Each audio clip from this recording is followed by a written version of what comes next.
Ang mabuting balita ng Panginoon, ayon sa sulat sa mga Hebreo,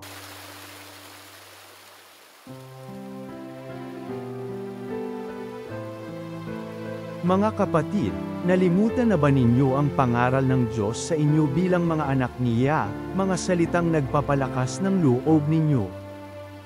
Anak, huwag kang magwalang bahala kapag itinutuwid ka ng Panginoon. At huwag panghinaan ng loob kapag ikaw ay pinarurusahan niya. Sapagkat pinarurusahan ng Panginoon ang mga iniibig niya. At pinapalo ang itinuturing niyang anak.